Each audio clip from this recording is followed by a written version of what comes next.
Behind it's நேயர்கள் எல்லோருக்கும் வணக்கம். நான் உங்கள் நவநீத். இது உங்களோட எதிர்நீச்சல். இன்றைக்கி நம்ம கூட யார் இருக்காங்க அப்படின்னு பார்த்தீங்கன்னா, நம்ம ஷோவில் வந்து ரொம்ப ஒரு ஸ்பெஷல் கெஸ்ட் நம்ம கூட இன்றைக்கி இருக்காங்க. உஷா ரகுநாதன் மேம். அவங்களோட தான் நம்ம வந்து பேச போகிறோம். தென்னிந்தியாவோட first commercial pilot licence holder and அவங்களோட தான் இன்றைக்கி நம்ம வந்து அவங்களோட இன்க்ரெடிபிள் ஜேர்னி, அதாவது த வுமன் வித் விங்ஸ் அப்படின்னு சொல்கிற மாதிரி அவங்களோட இன்க்ரெடிபிளான ஜேர்னி தான் இன்றைக்கி நம்ம வந்து பார்க்க போகிறோம். நான் அவங்களோட தான் பேச போகிறோம். வணக்கம் மேம். வணக்கம். ஸோ அதாவது இன்க்ரெடிபிள் ஜேர்னின்னு சொல்ல முடியாது. என்னை திடீர்னு பேச சொன்னால் என்ன பேச தோணும்? 80 வயசு லேடிக்கிட்ட அந்த 50 வருஷத்துக்கு முன்னால் கேட்டிருந்தீங்கன்னா அழகாக ஏதாவது சொல்லியிருப்பேன். நீங்கள் 50 வருஷமாக பண்ண விஷயத்தை எல்லாத்தையும் இன்றைக்கி நிறைய பேருக்கு மோட்டிவேட் ஆகிட்டே இருக்குது. So before we start the show நிறைய இன்டர்வியூஸ் நான் வந்து பண்ணியிருக்கேன். எல்லாருமே வந்து ஒரு ஒரு ஒரு சியர்ஃபுல்லான ஸ்டார்ட் இருக்காது. நான் கேள்வி கேட்குறதுக்கு முன்னாடியே நீங்கள் சிரித்து இந்த இன்டர்வியூவே ரொம்ப பிளாசமாக ரொம்ப சியர்ஃபுல்லாக ஸ்டார்ட் பண்ணியிருக்கீங்க. So first of all thank you so much ma'am எங்களோட இந்த இன்டர்வியூ கொடுத்தது. சரி. So I must also thank you because it gives me opportunity. என்னோட பழைய நினைவுகள், மலரும் நினைவுகளை பற்றி பேசுகிறதுக்கு ஒரு சான்ஸ் இருக்குது. எங்கே ஆரம்பிக்கலாம்? இதிகாசத்தோட ஸ்டார்டிங்கில் ஆரம்பிப்போம். எப்படி நீங்கள் வந்து ஒரு பைலட் ஆகணும்னு ஆசைப்பட்டீங்க? நேச்சுரலாக, அதாவது சின்ன வயசுலேருந்து எல்லாருக்கும் எனக்கு ஒரு பட்டம் கொடுத்தாங்க, அசட்டு துணிச்சல் அப்படின்னுட்டு. எனக்கு பிடிச்சதெல்லாம் அந்த ஜெயிண்ட் வீலில் போகிறது, மேலேருந்து கீழே டொங்குன்னு இறங்கும்போது அந்த சந்தோஷம். எங்கள் அப்பா என்ன ஒரு ஆண் பிள்ளையாட்டம் வளர்த்துட்டாரு. கால்ஃபு, கிரிக்கெட்டு எல்லாம். அவரும் ரொம்ப அட்வென்ச்சரஸ். அவர் ஏர்போர்ட்டில் வேலை பண்ணிட்டு இருந்தார். அப்போல்லாம் இந்த மாதிரி ரெஸ்ட்ரிக்ஷன்ஸு ஒன்றுமே கிடையாது. இந்த ரன்வே இருக்கு இல்லையா, பிளேன் இறங்குறது, அங்கெல்லாம் வாக்கிங் போவோம். எப்போ வாக்கிங் போனால் திடீர்னு ஒரு ராக்கெட்டில் ஒரு லைட் வந்து தொப்புன்னு விழும். அதாவது பிளேன் வந்துட்டுருக்கு, புல் தரைக்கு போனார். அந்த மாதிரி ஒரு ரெஸ்ட்ரிக்ஷன்ஸு கிடையாது. அவர் வந்து என்ன பண்ணார், எனக்கும் பிளேன் ஓட்டணும், நான் அது சான்ஸை விட்டுவிட்டேன். ராயல் ஏர்ஃபோர்ஸில் வேலை பண்ணிட்டு இருந்தார். அதனால் ஃப்ளைங் கப்பு போய் என்ன பண்ணணுன்னா, இந்த மாதிரி நீங்கள் சேருங்களேன், யூ கேன் டெஃபினெட்லி டூ இட்னு. அதனால் அவர் தினம் ஃப்ளைங் கிளப், அதுவும் அந்த ஏர்போர்ட்டுக்குள்ளேயே அங்கே வந்து போய் அந்த ஃப்ளை பண்ண ஆரம்பித்தார். எனக்கு ரொம்ப சந்தோஷம். அங்கே போய் ஏர்போர்ட்டில் அந்த ஃப்ளைங் கிளப்பில் உட்காந்து காஃபியெல்லாம் குடிச்சிட்டு போக வர அந்த பிளேன் இறங்கும் ஏறும் குஷியாக இருக்கும். அப்பா நீங்கள் மாத்திரம் ஓட்டினா எப்படின்னு எனக்கு ஒரு சான்ஸ் கொடுங்களேன். ஒரு ஃபேர் சான்ஸ். என்ன பண்ணணும்? மெட்ரிக் பாஸ் பண்ணியிருக்கணும், 18 வயசாக இருக்கணும். அப்போ தான் எனக்கு 18. அப்ளை பண்ணு கவர்மெண்ட் ஸ்காலர்ஷிப்புக்கு. என்னால் அஃபோர்ட் பண்ண முடியாது, ரொம்ப விலை. அந்த 1 மணி நேரத்துக்கு இத்தனை ரூபான்னு. அதனால் unless you are going to be commercial pilot, it's not worth it. நீ காலேஜுக்கு போயிட்டு ஸ்காலர்ஷிப்க்கு அப்ளை பண்ண. சரின்னு பண்ணேன். நான் ஒருத்தி தான் கேர்ள் அங்கே அப்ளை பண்ணுறதுக்கு. அங்கே வந்து என்னவோ தெரியல, அங்கே போய் இன்டர்வியூவுக்கு போனேன்.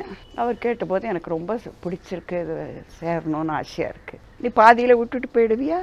இல்லை கட்டாயம் லைசன்ஸ் வாங்குவேன். கிடச்சி கொடுத்தோம். அப்புறம் கிடச்சப்புறம் அப்பாவால் ஒன்றும் சொல்ல முடியல. போகக்கூடாது இருக்கக்கூடாது. பாட்டிக்கிட்டெல்லாம் ஒன்றும் சொல்லலை, ஏன்னா அவங்களாம் வேண்டாண்டி அப்படின்னு இருப்பாங்க. அதனால ஃப்ளைங் கிளப் போய் கத்தினேன். ரொம்ப ஒரு த்ரில்லு, ஒரு ரிலாக்ஸ்ட் ஃபீலிங். பிகாஸ் ஒன்லி கேர்ளுங்கிறதுனால எல்லோரும் பேம்பர் பண்ணுவாங்க. கான்னு ஒரு இன்ஸ்ட்ரக்டர், நல்லா புஷ்குன்னு இருப்பார். அவர் வந்து ரொம்ப நல்ல பைலட். அவர் தான் இன்ஸ்ட்ரக்டரு. சந்துருன்னு ஒருத்தர், 2 பேரும் ஆரம்பிச்சுட்டு பிளேன் ஓட்டுறதுக்கு. அவங்க வந்து தினம் காலம்பரை 6 மணிக்கு ஆரம்பிக்கணும், வெடிகாட்டால். அதுக்கு போய் ஃப்ளைங்லாம் பண்ணிவிட்டு காலேஜுக்கு போவேன். அதுக்குள்ளே குயின் மேரிஸ் எல்லாம் முடிச்சுட்டு பிரசிடென்சிக்கு போயிட்டேன். அங்கே யாருக்குமே தெரியாது நான் பிளேன் ஓட்டுவேன். அது ஃப்ளைங்கில் ஒரு 20 மணி நேரம் ட்ரைனிங். தினம் ஒரு 15 மினிட்ஸ் 20 மினிட்ஸ்க்கு மேலே கிடையாது. 20 மணி நேரத்தில் you are fit enough to go solo. தனியாக போகணும். It was an exciting day. பார்க்கும்போது ஏதோ ஒரு கடை செட்டப் தோணுது. ஸோ என்ன பிக்சர் அப்படின்னு பார்த்தீங்கன்னா, இதுதான் அந்த பிக்சர். டிம்பிள் கப்பாடியா பா, அவள் வந்து என்னோட பாம்பே எக்ஸிபிஷனுக்கு வந்தா. ஓகே. அவளுக்கு வந்து புடவை பற்றி ஒன்றும் தெரியாது, but she like it so much. நிறையா புடவை வாங்கிட்டா. புஷ்ஷுன்னு இவ்வளோ அழகாக இவ்வளோ மயிறு இருக்கும். இது இந்த பிக்சர் வந்து கண்டிப்பாக உங்களுக்கு நிறைய மெமரிஸ் இருக்கும்னு நினைக்கிறேன். என்னென்னா பின்னாடி வந்து ஃப்ளைட் இருக்குது, உங்கள் அப்பா கூட நிற்கிறாங்க. ஸோ இந்த பிக்சர் பற்றி சொல்லுங்கள். அப்பா வாஸ் ஐடியல் மேன். லைக் பெண்கள் வீட்டில் தான் இருக்கணும், கரண்டியை தான் வச்சுருக்கணும்னு நினச்சதே கிடையாது. நிறையா ஃப்ரீடம் கொடுத்துருப்பாரு. நீங்கள் சொன்னீங்க இந்த குயின் மேரிஸில் படிச்சுட்டே வந்து கரெக்டாக அப்போ தான் ஒரு மோட்டிவேஷன் வந்தது அப்படின்னு. ஸோ காலேஜுக்கு வந்து நீங்கள் கூவம் ஆற்றுல நீங்கள் படகுல போயிருக்கிறதா ஒரு தகவல் கேள்விப்பட்டோமே. இது சரியான ரீல். படகுல போனது இப்போ தான் படகு போயின்னு இருக்கு. வெள்ளம் படகு அப்போல்லாம் ஒன்றும் கிடையாது, நாட்டம் தான் இருக்கும் அங்கே. ஒரு நாளைக்கு என்ன பண்ணாங்க, காலங்காத்தால் ஒரு 5-6 பேர் நாங்கள் அந்த எழுத்தாப்பில் தானே பீச், அதில் போய் தண்ணியில் நிற்கலாம் அப்படின்னுட்டு, இல்லை கட்டமரானில் போகலாம் ஜாலியாக இருக்கும்னு ஒரு கட்டமரான். அதான் அதைத்தான் இப்போ போட்டுன்னு மாற்றிட்டாங்களா. ஸோ ஃபர்ஸ்ட் சோலோ நல்லா போயிட்டு ஜாலியாக ஒரு சுற்று எங்கெல்லாம் சுற்றிவிட்டு இறங்கணும். இறங்கும் போது என்னாச்சு, 15 அடிக்கு மேலே இறங்கக்கூடாது. அப்போ வந்து சுவிட்ச் ஆஃப் பண்ணிட்டு முள்ள வந்து கிளைட் பண்ணிட்டு இறங்கணும். அன்றைக்கி வந்து இறங்கின உடனே எனக்கு என்னவோ அந்த லேண்டிங் பர்ஃபெக்டாக இருக்கணும்னு தோணித்து. கொஞ்சம் பம்பியாக இருந்தது, திருப்பி ஒரு ரவுண்டு போயிடலாம். மேலே போயிட்டேன். அப்பாவுக்கு ஒரே திகில், ஐயோ என்ன இறங்க தெரியல போல இருக்கே, வாட்டில் திருப்பி போயிட்டேன். அங்கேருந்து ஒரு பக்கம் ஆம்புலன்ஸ் வருது, ஒரு பக்கம் ஜீப் வருது, இன்ஸ்ட்ரக்டரு, அப்பா எல்லாம். அப்பாவுக்கு கண்ணில் ஜலம், ஐயோ என்ன ஆகிடுத்தோன்னு தெரியல.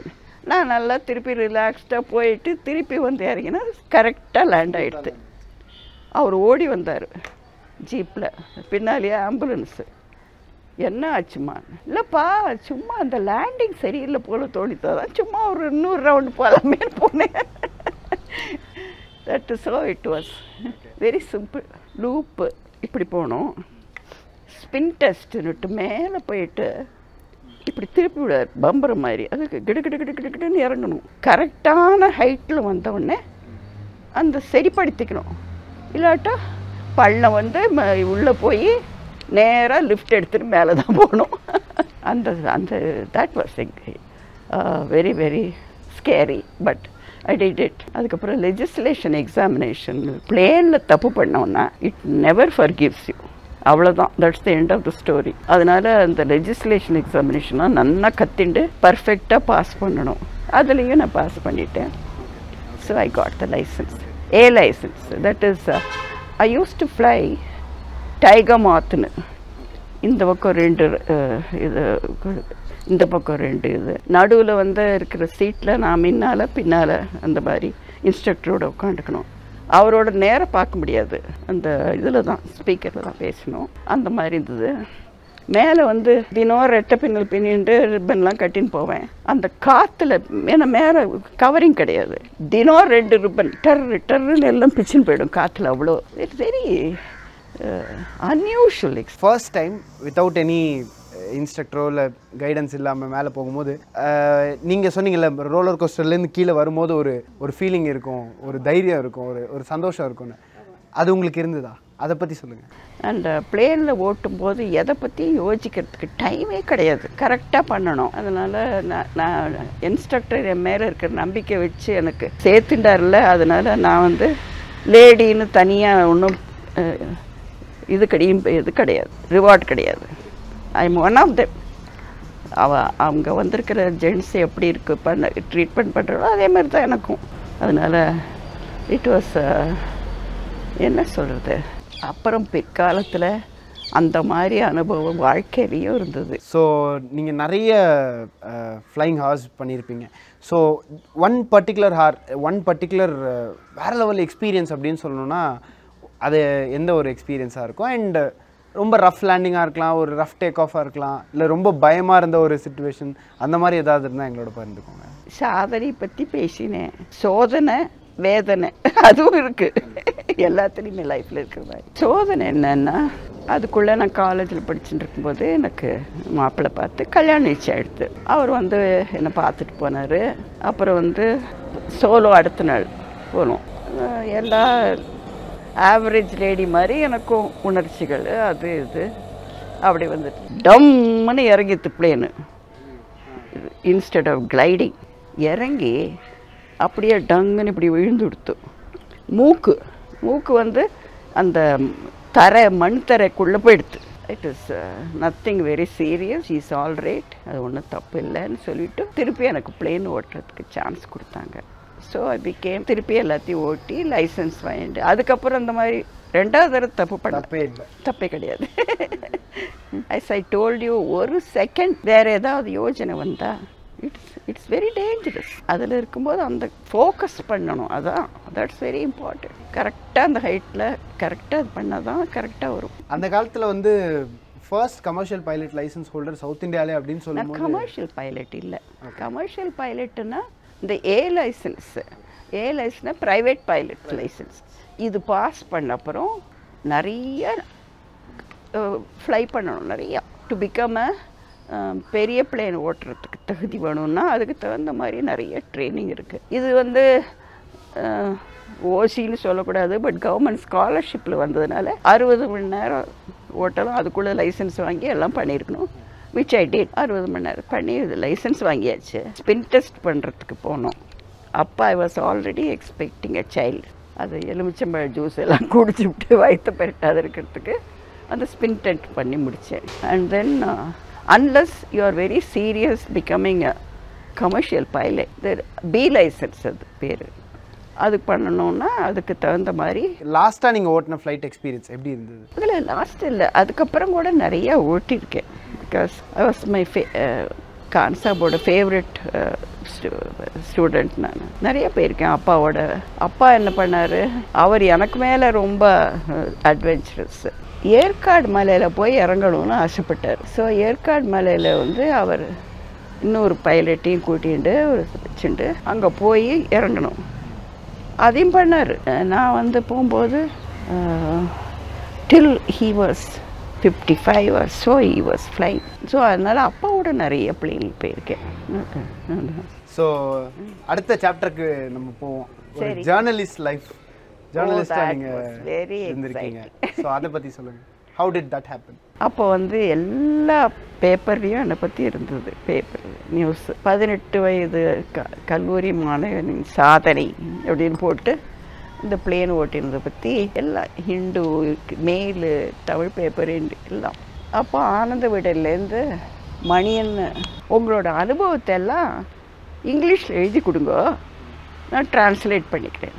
எனக்கு ரொம்ப அவமானமாக இருந்தது. என்ன அசல் தமிழச்சி என்ன போய் இங்கிலீஷில் எழுத சொல்கிறாள், ஏன் நான் தமிழையே எழுதுறேன், நீங்கள் பாருங்கள் எப்படி இருக்குது ஆர்டிக்கிள்னுட்டு, அப்புறம் நீங்கள் யோசிக்கலாம் அப்படின்னு.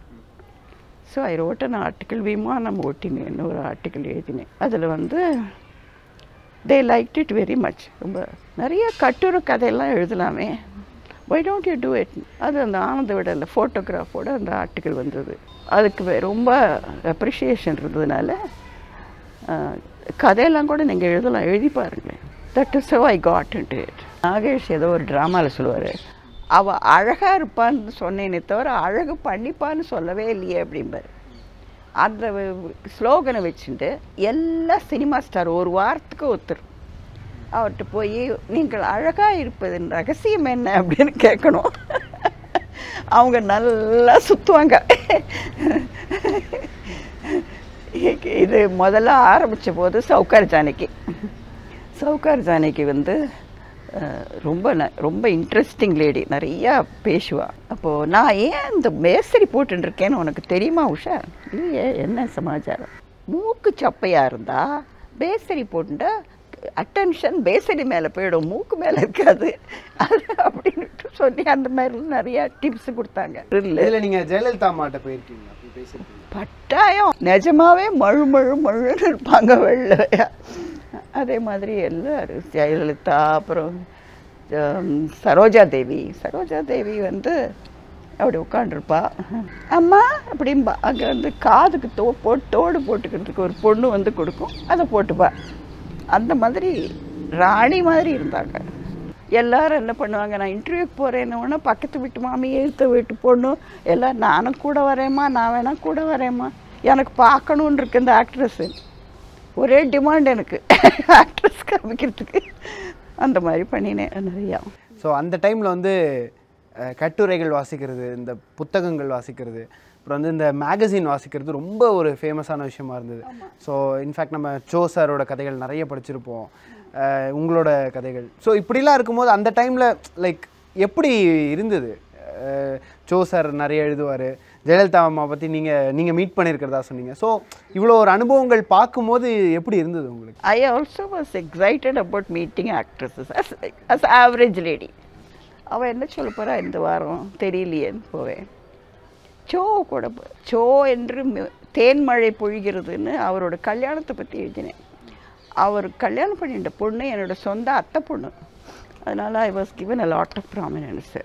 அங்கே கல்யாணத்தை நான் அட்டென்ட் பண்ணேன். அப்போ சொன்னார், சோ வந்து அந்த மடிசார் புடவை கட்டிக்கிறது இருந்தால் நான் அந்த ட்ராமாலெல்லாம் ஆக்ட் பண்ண மடிசார் புடவைலாம் கட்டிக்கணும் இல்லையா, பெல்ட்டை போட்டுக்கோமா அவருக்கு சொல்லி கொடுக்குறாரு அந்த லேடிக்கு கல்யாணம் பண்ணிக்கிறது.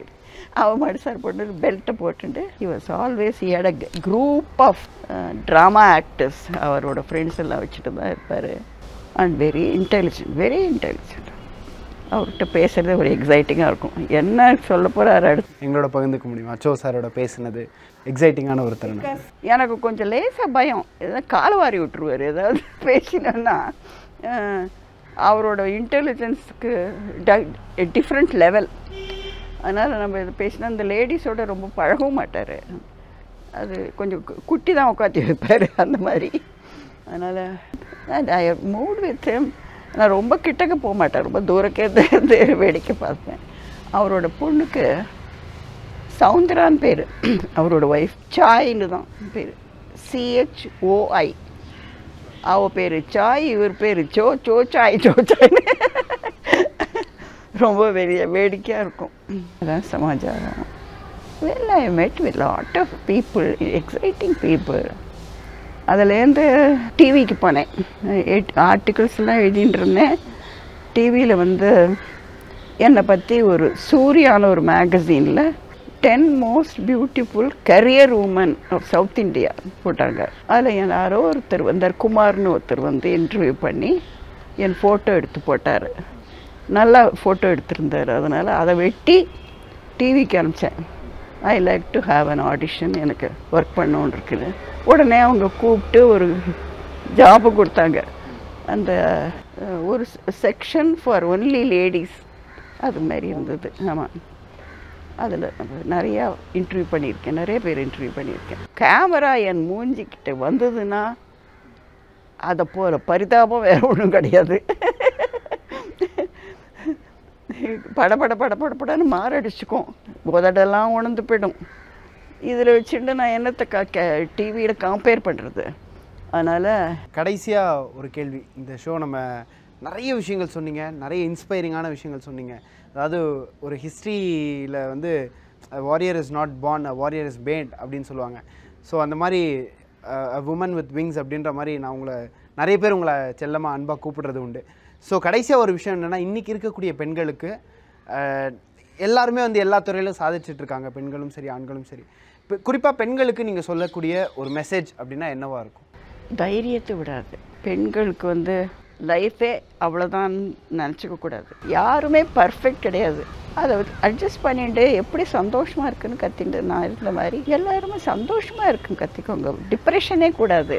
தற்கொலை, டிப்ரெஷனு, இப்போல்லாம் என்னென்ன கதை வருது. டிவியில் நியூஸை போட்டால் பக்குங்கிறது. அந்த மாதிரிலாம் இல்லாமல் சந்தோஷமாக இருக்க கற்றுக்கோங்க. You can, life will always be favourable for you. Okay, உங்களை மாதிரியே பறக்கணும்னு ஆசைப்படுற பெண்களுக்கு, அதாவது வானத்தை வந்து சும்மா பார்த்தா மட்டும் போதாது, அந்த வானத்தை போய் டச் பண்ணி கீழே ஒரு ஸ்வால் பண்ணணும்னு நினைக்கக்கூடிய பெண்களுக்கு என்ன சொல்லிக்க விரும்புகிறீங்க? அப்படியும் ஒரு அதுக்கப்புறம் நிறைய பேர் ஃப்ளைங் கத்தின்னு இருக்கா. ஆனால் அவள் வந்து கமர்ஷியல் பைலட்டாக ஆனாலா என்னன்னு தெரியாது. எனக்கு தெரிஞ்சவங்கெல்லாம் நிறைய பேர் ஃப்ளைங் கத்தின்னு இருக்காங்க. எல்லா கரியருமே அட்ஜஸ்ட் பண்ணி, அப்புறம் ஃபார் எக்ஸாம்பிள் ஃப்ளை பண்ணணுன்னா, கல்யாணம் பண்ணிட்டு ஃப்ளை பண்ணணுன்னா ஏர் ஹோஸ்டஸும் சரி, விமானியாச்சும் சரி, வீட்டையும் அட்ஜஸ்ட் பண்ணிக்கணும். அதுக்கு பெரிய பெரிய பிரச்சனை இருக்குது. அந்த மாதிரி எல்லோரும் பண்ண முடிஞ்சா அது லைஃப் வெரி குட். ரொம்ப ரொம்ப நன்றி எங்க கூட இந்த இன்டர்வியூவை பகிர்ந்துட்டு உங்களோட கதைகளை வந்து எங்களுக்கு சொல்லி ரொம்ப ரொம்ப இன்ஸ்பயர் பண்ணதுக்கு ரொம்ப ரொம்ப நன்றி. தேங்க்யூ.